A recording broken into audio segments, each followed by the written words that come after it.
RMC, Estelle Midi. Serroussi n'a pas tout compris. Bonjour Vincent. Bonjour Estelle.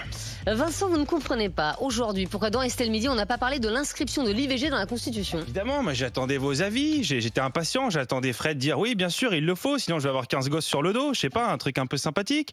Macron veut inscrire l'IVG dans la Constitution pour garantir un maximum de protection à ce droit, voilà, je le rappelle.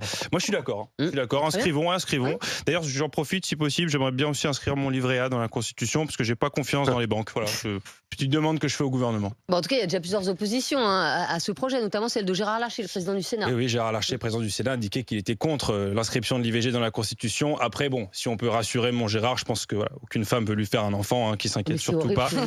À son âge, je pense qu'il a terminé. Mais au début, je comprenais qu'il soit contre l'IVG dans la Constitution. Je l'ai vu, je me suis dit, bon, il est enceinte, il veut garder son gosse, ça se comprend. Mais mon Dieu. Voilà, après, j'ai vu qu'il n'était pas enceinte, voilà, je me suis trompé. Et du coup, pour lui, je pense qu'il faudrait mieux privilégier l'interruption volontaire de bouffer. Ça serait mieux pour mon Gérard.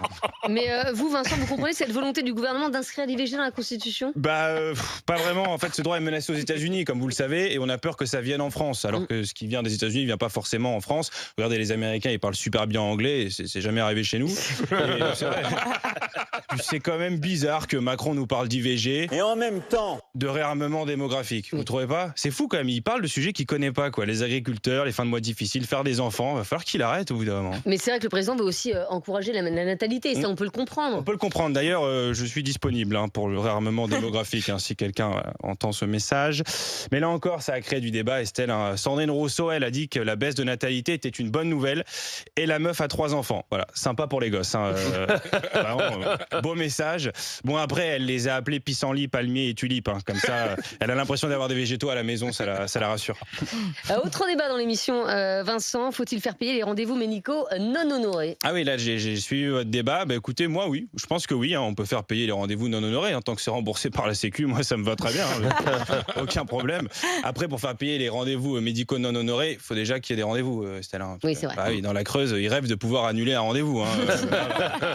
T'as des médecins, ils sont complets sur 6 mois, c'est un ORL ou un concert de Sardou, c'est l'enfer. Mais enfin, vous ne pouvez pas quand même pénaliser les médecins comme ça sans sanction. Il faut bien qu'on sanctionne à un moment les patients indélicats. D'accord, Estelle, mais pour annuler un rendez-vous, il faut déjà pouvoir joindre le secrétariat du médecin, non ? Oui. Vous avez déjà essayé d'appeler un hôpital ?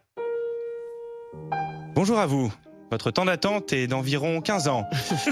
Ne quittez pas, un agent ne va pas prendre votre appel.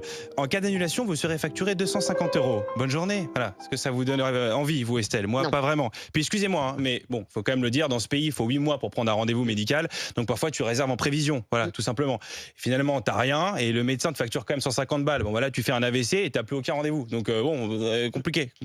Bon, en fait, vous voulez pas les faire payer ces rendez-vous ? Si. Je suis pour faire payer les meufs qui annulent les rendez-vous. Ça... Oui, non, c'est pas pour moi. Idée. Oui, bonne idée. C'est pas pour moi. C'est pour un ami qui donne toujours des rendez-vous à des meufs qui viennent pas. Et c'est pas pour moi. Mais voilà, je me le demande. Quand je me mets à la place de mon pote, ça doit être vraiment galère pour lui, compliqué. Tu prends les rendez-vous, la meuf vient pas. J'imagine. Ouais, compliqué.